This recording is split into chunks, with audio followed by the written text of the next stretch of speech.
Welcome everyone to Almost Cancelled. I am Peter, that is Connor, and we are going to talk about the Queen's Gambit Season 1 Episode 4. It's called Middle Game, so full spoilers for the episode, as always.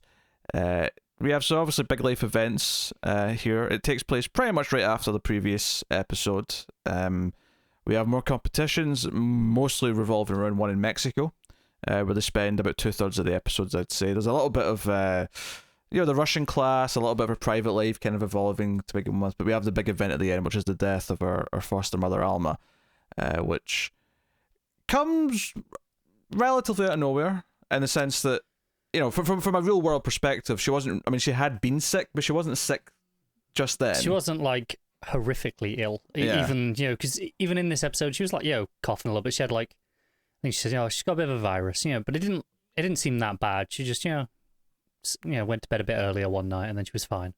Yeah, goes to her hide and stuff. Because I was thinking, because they kept looking at the empty chair, right, when she's playing the big finals. And I thought, this is going to be like a source of tension, that she's not showed up at the game. This is her, letting her down. Of course, that went out the window as soon as she found the dead body. I went, oh, wait, okay, that's not her bad then. What I appreciate is, even before that, because I also thought it was going down that route during the game. But afterwards, before she's realised that she's dead, she's just talking to her, thinking she's laying on the bed. And it's like, I'm so glad you weren't there to see that. It was humiliating. Yeah, so it wasn't going to go down that route anyway, it seems. I think she feels humiliated. I don't know if anyone else in the room really feels that humiliated. She did better than most people would against this Russian, She still came in second, right? Yeah, second.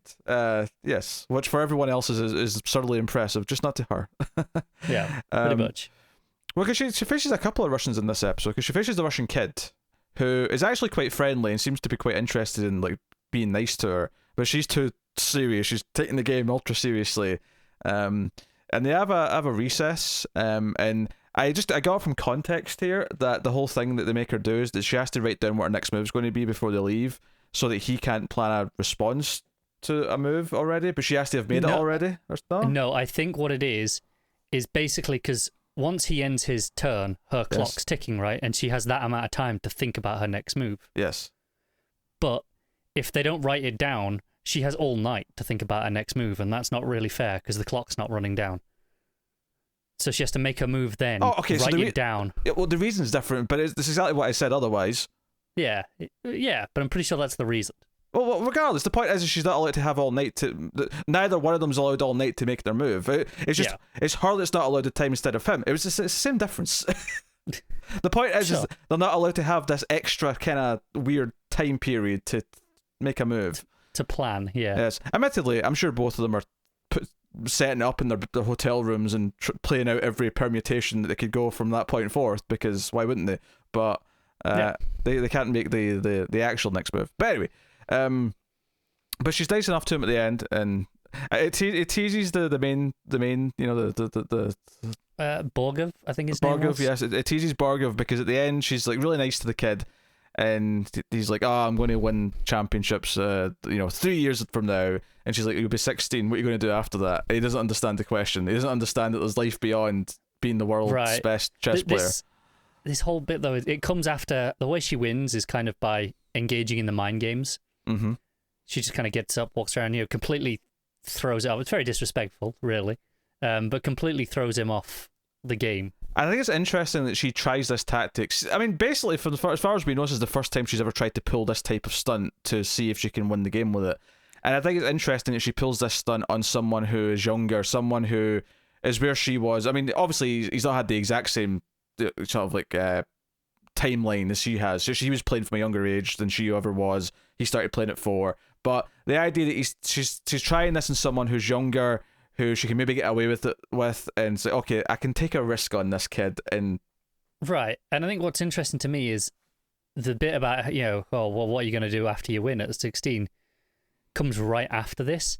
And it almost feels a little bit self-serving in that she knows he's a threat in terms of, as a player, right? Mm-hmm. So she's like, do you know what? He probably will win in three years, and I can't risk him, getting there before I do. She wants it first, so she's like, try to sow seeds of doubt, make him think that, does he really want this? Maybe he wants to take longer to get to that, and enjoy his life, not do it all in the next 3 years, so that she's got some more time. You may be right. I think that's a bit more malicious than I was reading this scene. I took this as more of a bit of self-reflection from herself, as to her thinking about what else she has in her life beyond just chess, and it can't just be about the chess. And what does she want to do if she succeeds and gets that level of the best in the world? And at that point, what is she going to do? It's very possible. Yeah, I kind of took it more as that rather than the, I don't want to say evil thing you're suggesting, but it's certainly a little bit less likable. It is, but I think it coming right after the mind games is probably why it felt still in the manipulative headspace to me. I guess that's where I differ, because I felt like the mind games ended, and that's why she started being nice to him, and she answered his question about the drive-in movie theaters. She kind of bonded with him a little bit after that. I felt like, okay, I've done my tricks, the game's over, I won, now I can talk to him like a human being for 30 seconds. But anyway, it teases the Borgov dude, because she says, "Oh, you're the best I've ever played," and she walks off, and he turns around really ominously and goes, "Not for long. You got Borgov coming up," and then I think she says until Borgov. Until Borgov, yeah. But the framing of the shot is really ultra dramatic, and I mean, obviously this has been a very cinematic show, but that really framed it almost over the top dramatic. The way he turned and looked over his shoulder as he said it. Yeah, the show does that every so often. It'll have a moment just over the top. Yes, I think what I liked about this is it felt different to the other chess one-on-ones we've had, which is good because it keeps shaking it up. It helps that this tournament has like this extra element that the other ones haven't had, where they've got like a sort of assistant who's like displaying the game on like a vertical board for the audience. Yeah, I'm sure now that's all just handled by a TV screen, right? It'll be a camera that's just looking down, or maybe even just like a CG thing that's maybe the board will have sensors and it'll just here. Yeah, like they do in like in tennis, where they're replaying to see if it was on the line or not. Yeah. It'll all be automatic now, but hey, the lo-fi version works. Just think of how many guys lost jobs because now no one needs to actually manually move the little pieces on this little display.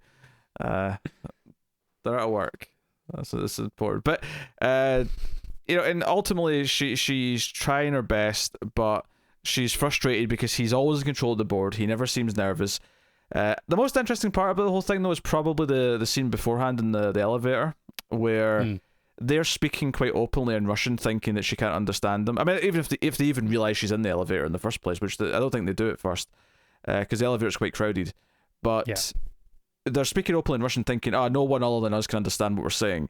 But they're talking about her, and they're talking about her in a way that's very cold and distanced. It's like, well, she has this upbringing, she's an orphan, so she might, rely on this, or she might be a bit emotional, and she gets angry when she's up, she always plays this way, and they're analysing her very cold and sort of clinical way.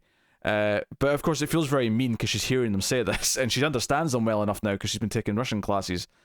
I mean, I question the plausibility of her Russian being this good when at the start of the episode they're still on like the basics of I love, you love. And at this point, I'm like, okay, she's understanding this conversation fluently. Well, we don't know exactly to what extent she's understanding it. We get subtitles, which implies she understands enough to get a gist of what they're saying. I think the fact that she does react, and like you say, the subtitles are there, so I'm assuming she gets what we do. We're kind of in the same space as her for this. It was the impression I got from the filmmaking, anyway. I think that's implied to a certain extent, but there's no way to know for sure. I mean, she is doing some basics at the start. I wonder though, like how much of the basics is her pronunciation though, because the key thing we see at the start of the episode is that her trying to pronounce words that are the way that anyone else would typically pronounce anything. I mean, I'm sure there's other Eastern European languages that might have similar sounds and vowels and whatnot, but I'm certain they do, yeah. But obviously to a Western speaker, very different. So I wonder if her understanding of listening to someone else speaking Russian is a bit better than her speaking it herself. That's possible, yeah. I don't think it's a huge issue though for the episode. I think that kind of sets up their attitude towards her and her kind of weirdness about it. I did like the small point that there's some KGB dudes hanging around them, and she's like, why? And the two brothers who are also at this tournament who keep popping up are like, to make sure he doesn't run away because they don't want him to leave the Soviet Union. And I'm like, that's a very interesting point. Yeah, it's a very interesting point. I keep forgetting it's in the 60s. I think the start was so hippie that I thought it was the 70s again. I thought we jumped ahead to the 70s. But it's still 1966. We're still doing that. Yeah. And we should mention she has a very unfulfilling first time, I guess you'd call it. Yeah, that seems a reasonably apt description. Well, when the man can't even finish, I feel like that has to leave an impact on a young woman. It probably knocks down the experience, yeah. But yeah, the first time. I mean, even before that, she's just sort of lying there bored saying, "You almost done." Yeah, she's over it. Yeah, so she's clearly not that into it. And the fact that she's thinking about towns, like, I mean, she almost just goes along with this because she's thinking about towns beforehand. Yeah. So maybe the mood's just not quite there or whatever. But the fact that she's going along with all this, though, I did have an odd moment of chuckling. Again, the show being a little bit in your face with the candle that is shaped like a cock and balls. Yeah. She goes to light a candle, not realizing, just thinking it's a candle. And then, obviously, once the light appears, it's like, oh, that's a dick. That is something you'd only see in the 60s. At least that openly on display, I imagine. They are meant to be college kids. I buy that some college kids will have shit like this lying around. Not candles, though. I don't know, some people like candles. Yeah, people like candles. Yeah. I'm not saying that candle genitalia is like a huge market today. I buy that there's a little bit. You get the genital shaped other things. Lots of other things. Yes. Lollipops are very popular, I think. Yep. Yeah, they're very common. Yes. Pillows. That's one that went around a lot when I was at uni. Really? Dick-shaped pillows? Yeah. They got thrown at people. It was a regular thing.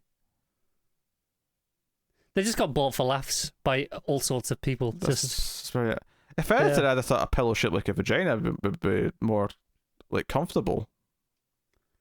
Because I don't think you buy them for the comfort.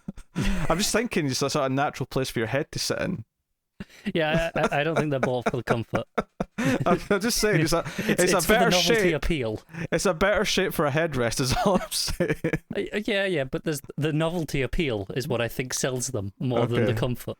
Maybe the penis one's good for like if you want those like wrap-around pillows for your neck because you've got neck problems. Maybe the penis can sort of like shape around like that, and that could be a comfortable thing. I imagine it would. Yeah. I can't say I've seen a lot of dick pillows in my time, but there you go. Yes, we've spent like 3 minutes on the dick-shaped candle. I mean, on true to form for us. But and again, we get an example of Alma's kind of questionable mothering here, where I don't think this is that bad, actually. The first part of it's not that bad. Her accepting that she's at like a college party or whatever. Okay, a bit liberal, but whatever. Some parents will be okay with that, some won't be. It's more the next day, which is like, yeah, I'm not going to be back till Monday.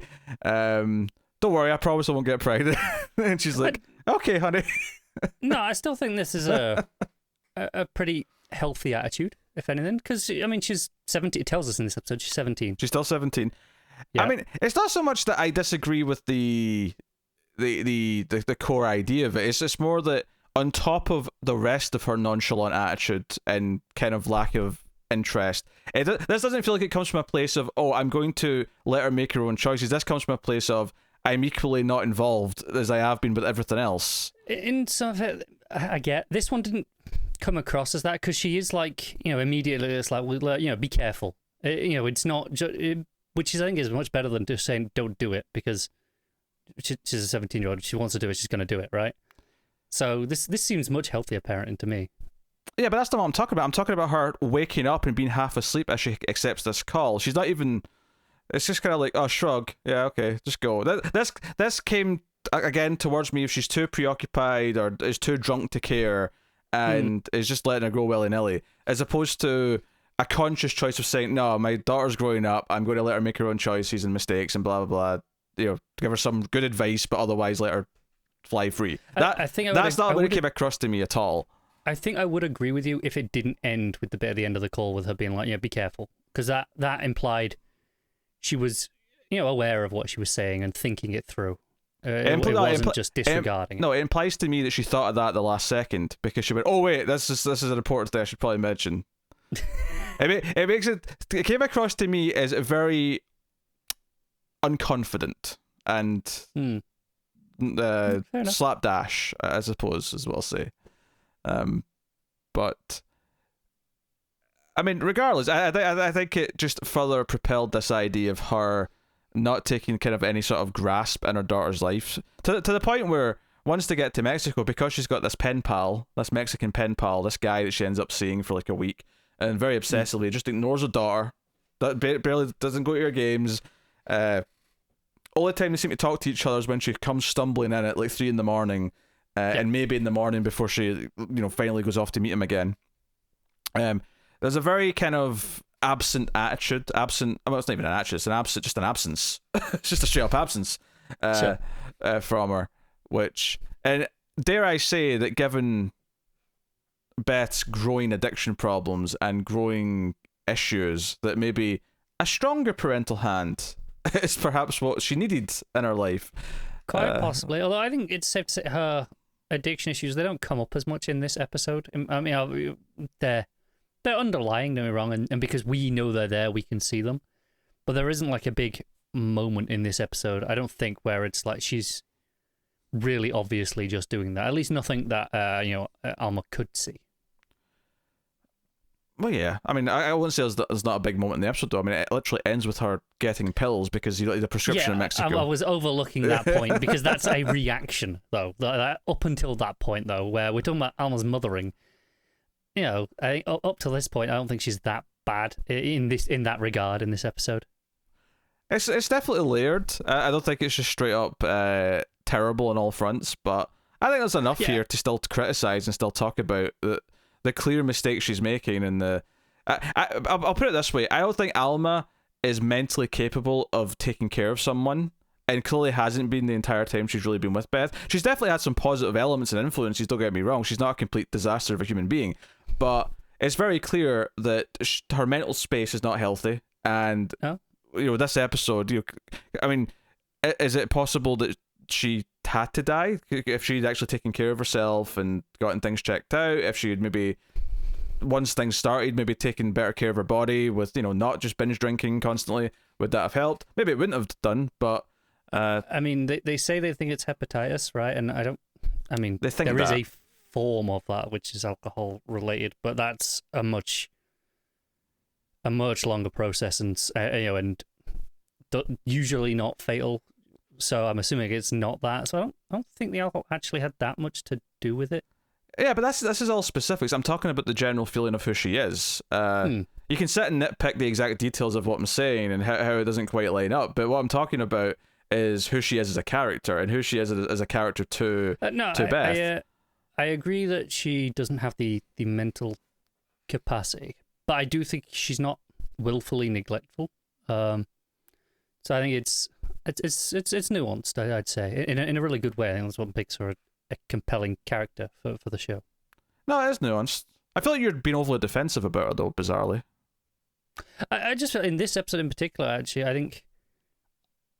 I mean, I say, there are definitely points where she makes mistakes in this episode, but overall, I don't think her attitude in this particular episode is that bad. I think, Beth's 17. That's almost she's been on her own. As an adult, she's like, okay, she's lonely. There's a guy here.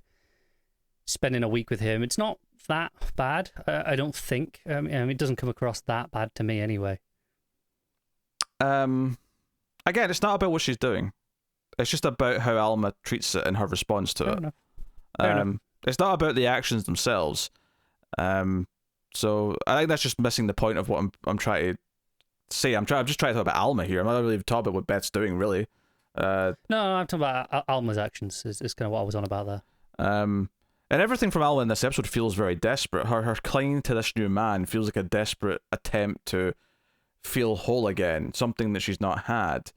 And again, it's another example of her being preoccupied, instead of being a mother first and looking after herself second. And it's actually kind of hypocritical for herself, because she has a speech with Beth at one point in this, because Beth's like staying in the room and she's just studying her chess, And given that she has been quite free-spirited elsewhere in the episode, it shows that she still takes her chess very seriously and is very disciplined with herself when it comes to that. Outside of maybe, say, taking like tranquilizers and stuff to like help her with it, but otherwise she's very focused on it. So you have this speech from Alma where she talks about how, oh no, you should let yourself relax and you should look after yourself and you should do this and this and this, and it almost comes across maybe even hypocritical is not the right word, almost like the opposite in a weird way, where she leans, Alma leans too much into that, where she's trying to take care of herself more than she's actually addressing her own responsibilities as a foster mother.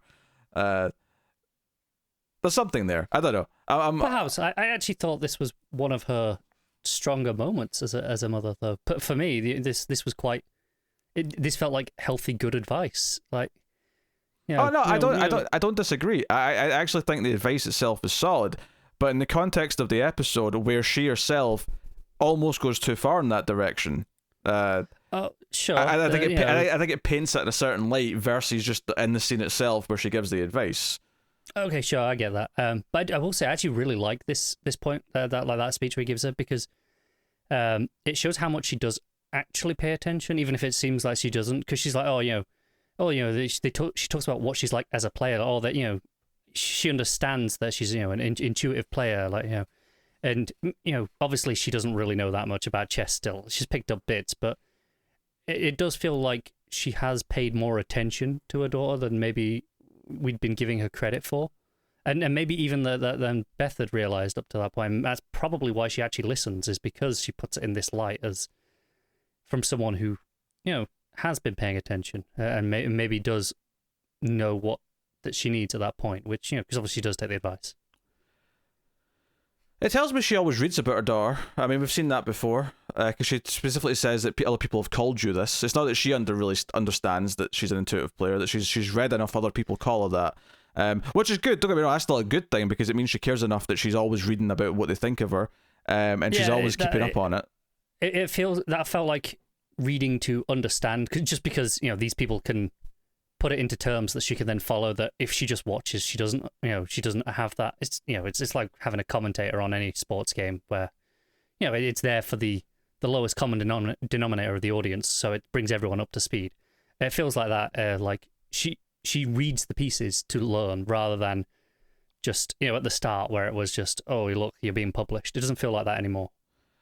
It definitely seems like she wants to understand, and I think her interest in wanting to at least discuss it with her is there, because she says to her at one point when she's like, oh, I can't make your game in the morning, but I want to hear about every move afterwards.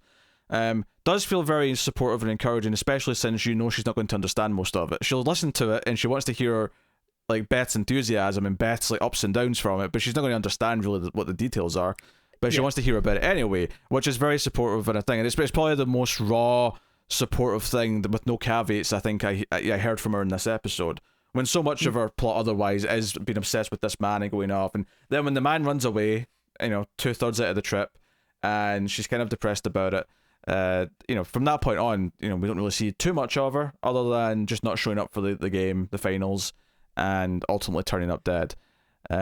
She does have a nice moment though at that end, but after the guy leaves, she's like, oh, well, let's go get food, and Beth's like, well, take me to one of these places that you've been to, and she does the opposite. It's like, no, we'll eat in the room, because she knows, again, night before the game, let's eat in the room and you can study your chess. And it feels like, no, I'm doing this for you. Well, more specifically, she makes this offer because that's when Beth finds out she's going to be facing Burgov, there you go. Burgov, yeah. Because she's doing a nice thing for Mel, saying, like, take me to one of these fancy restaurants they took you to, and I'll go with you. But then she sees that she's playing the best there is, and her mother. That's another bit I like, because I don't think Beth tells her that that's who she's playing. Then she reads it, right? Yes, it's up on the sign. Yes. Yeah, so she understands enough to know who that is and what that means to Beth. Which, again, she's paying attention. And she says, okay, now we'll eat in the room. And it is a nice moment. It's a moment between the two of them where they're both trying to do something for each other. Which again does make it more layered. So, yeah. But my intent here was not to attack Alma as a character. It's simply that I think there's a lot of faults in her. and I think those are interesting to explore. And I do see a lot of like warning signs in this episode. And it does for whatever reason, and maybe this is too critical. It doesn't surprise me she died young, even if it is something that was unavoidable anyway. She has kind of this tragedy of like she's not making it to like an old biddy sitting knitting on a on a porch somewhere, you know. No, I get where you're coming from with that. And you know, I think the aftermath of this, which is very melancholy, we have Beth phoning her foster father, who she's barely spoken to ever, really. Gets a hold of him, and he does kind of offer money at one point, which is maybe the closest thing to support he really gives, other than at least giving her all the details of saying, hey, okay, here's who you talk to at the bank, I'll tell him that you can have the house. Which I guess in and of itself is like, he could be a dick and say, I want my house back then. There's the caveat that she still has to pay the mortgage, but I mean, you know, it's not free. It's no, exactly. It's not an unreasonable thing to say. It's like, look, if you want to carry on paying the mortgage, you can keep it. Otherwise, yeah. And luckily, we'll she's probably quite close to 18 at this point, so there's not going to be too much of an issue of, oh, you're a minor. I assume, like, I don't know what the issue. Like, I do sometimes wonder this, actually. What if happens when someone technically becomes an orphan when they're, like, 3 months from 18? Like, what's the... Do you just class them as 18 just because there's no point in... I mean, maybe in the 60s it was a little bit different, but I think now you do have to go into the system for 3 months still. Like, tough shit. Assuming you don't have family to stay with. Obviously, yeah. I wonder, because at that point, it's like, well, is there really any, like, point? You know, because there really is. It's pointless, really. If you look at, if it's only 3 months until you're 18, you might as well just function as an adult and, you know, get some advice, have someone help you out with what to do, and just go function. Like, I get where you're coming from, but like there are things where I think they put them into the system as a protection for them as well, because you know not every 17-year-old's ready to. All right, I'll live on my own. You know, they might not have a job. If the mortgage isn't paid off on the house, what do they do then? Oh shit! No, there's a lot of caveats. I'm not saying like this blanket, no matter what. Right. Like I'm not saying there's no circumstances. No. I'm simply saying, particularly in this case, where she's making tons of money from all these chess competitions, she's okay. Yep. She's not going to be struggling. She'll be be fine. I get that. I think again, probably different in the 60s. That's probably where they'll just we'll play with some wiggle room, but at least now. And again, in the context of what this is. I'm thinking more in the lines of sending her back to the orphanage. Would that be? And I'm like, it shouldn't really be, because she's almost 18 and she's clearly sustaining enough that it doesn't really matter. But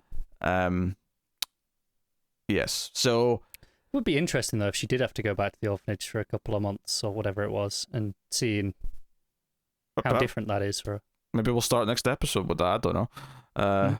Maybe a way to meet some characters we've not seen in a while. But. Yeah, so, but yeah, so she's going to get the house, and she's flying home, and she's drinking on the plane, just the way that her mother did, and it feels like a lot of the mother's bad habits are almost going to be multiplied because of the death. Probably. There's a weird moment to this one where, because obviously this comes after the pills, and obviously that's very unhealthy, but this moment, it almost feels like a in memory of. Right, with the way she plays it, you know, she holds it up, looks at the empty seat, and it doesn't feel as unhealthy, even though I know it is, and I know, okay, there is deep-seated issues here, and this is just playing up those. It's presented in a way that is done, like, in memory of, as like almost a nice thing, which I think is an interesting dichotomy to play with. It is almost a nice thing, but it's a nice thing that's laced with a lot of problems. Like, if this was in a different context, having this little toast to someone who's died would be completely innocent and be completely a nice little gesture. Because her passing on her alcoholism essentially to her daughter has been a running theme, this is a really dark side to it, even with the nice element sort of sprinkled in there.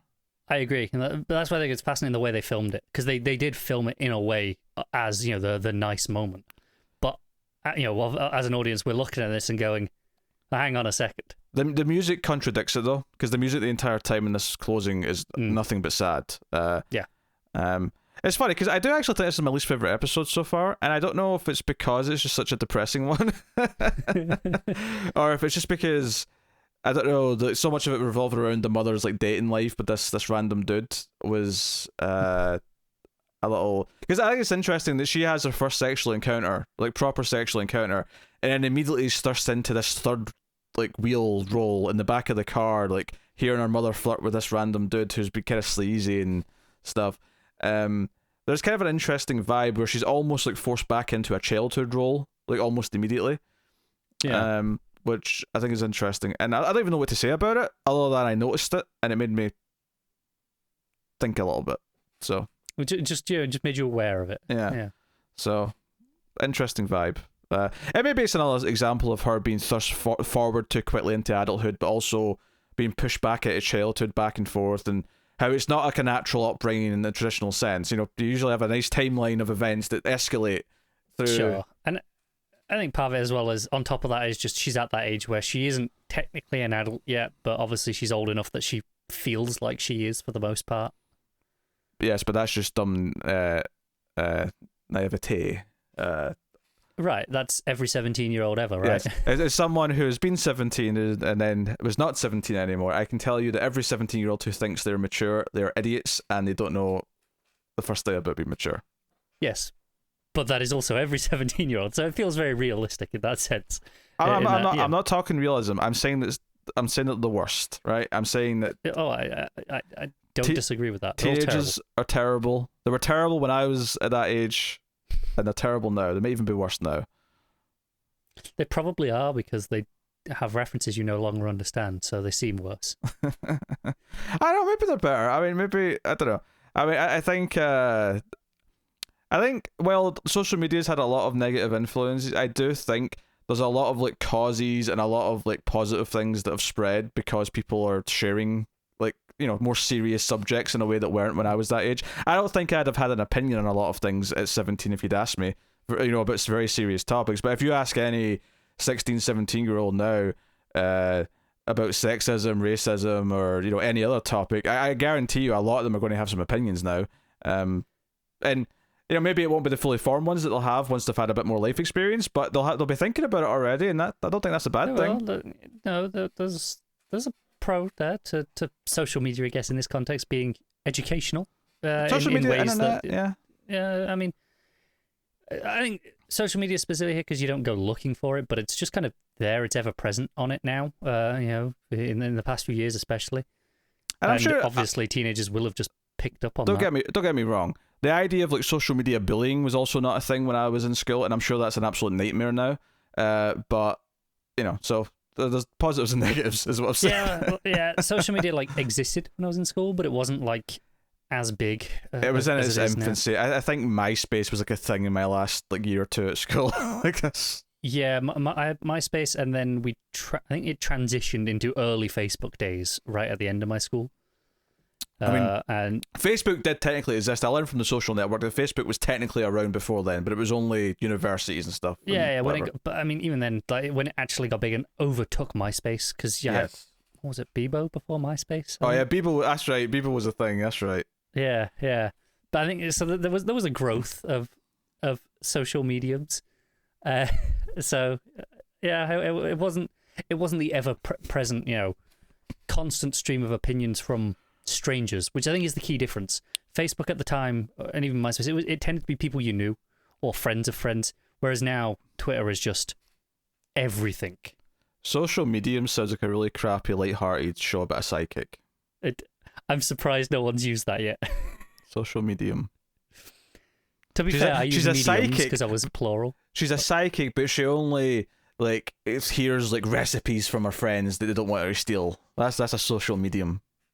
I'm trying to figure out how you can tie in social media with the psychic, and I'm sure there's a network working on that right now. Oh, it's simple. You just have the psychic say your phone's about to ding, ding. There you go. Predicted. How do they solve the mysteries through Twitter though? But within a psychic fashion, not just detective work on Twitter, because I'm sure that's easy enough. No, but it's social medium, so it can't be murders and stuff. That's proper medium stuff. Social medium has to be solving like friendly disputes, like whose dog shat in the porch last week. Like it has to be like shitty little neighbor disputes and like silly little things like that. That's what social medium solve. That's how it starts. And then the rage, and then that leads to anger, and well, apparently that's where we're going with that. But yeah, sure. You made me think about Batman v Superman, and I hate you for it. So yeah, I'm sorry, that wasn't my intention. So Anyway, Where we're were off we? topic. Yeah, so Quiz Gambit episode 4. Well-directed episode. I wasn't as invigorated by this one, and I don't know if it's just because I hate hippies, and it immediately put me in a bad mood at the start of the episode. Strong opinion, but I can't really argue with it. I was like, take that candle cock and shove it in his face. He's annoying me. I will say I didn't like. I might agree it is the weakest episode or my least favorite, but I didn't like feel as I was watching it that it was much weaker. I think this is the first episode, at least maybe excluding the first one because that's so separate. But like 2 and 3 definitely had moments of, you know, I wanted her to win the game, or something like that, where I'm like, or like I've got that pulse racing feeling, and this didn't have that at all. There was an inevitability to it all. Yeah, I think I felt a little bit more detached from the chess than I normally do. So it didn't have the energy that the chess usually does. Yeah. So but it's also, this is the middle episode, so I mean it's not that surprising. If there's going to be a slump episode, it's probably going to be this one. Yeah, well, she's going to get better. The next episode is called Fork, which is when you get in for the kill, kind of. So you've got an opening, and you can get there. You can get to the king and have at it. Let's do this. This is chess terminology, by the way. This is what they say. Yeah, is it actually? Well, Forky does. I mean, not getting to the king and have at it. That was me. That was the bit I was questioning. Like, is it really? I'm going to make your king beg for mercy. I'm not just taking it. I'm going to humiliate it. Going to flog it in public. Yeah. Just some terrible chess trash talk. Yeah. I know. I would like some good chess trash talk. Did you know, by the way, that Americans don't use the word flog to also mean to like sell things? So when I can't remember who it was, but I used the word flog, I think it was with Tim, to mean like try and like sell something off cheaply. Yeah, you flog it. And he thought I was using it in the term of like public flogging, and I'm like no. It just means to sell something. You just try to get rid of something. That's all it is. They don't have Flog It as a TV show, then I take it. There's 2 meanings here, is all I'm saying. Yeah. Anyway, there you go. That's episode 4. So let us know what you thought of this one in the comments below. Like and subscribe, all that stuff. Guys on the Twitters at mail_fuzz for channel updates, and you can support us over at patreon.com/mailfuzztv for as little as $1 per month and help keep all the content coming. You can also, of course, support us for simply free. That was a weird way to say that, but you can support us for free by hitting the like button and subscribing and commenting. All those things just help us with YouTube. And the only thing I know about the next episode, just because it's in the image in IMDb, because I clicked ahead to see the name, is that the bad boy of chess is back. So I'm looking forward to that. It's great. Exciting stuff. So As long as we don't have to believe he's even older. Thanks very much. We'll see you next time. Keep watching TV. Have you got any vanilla?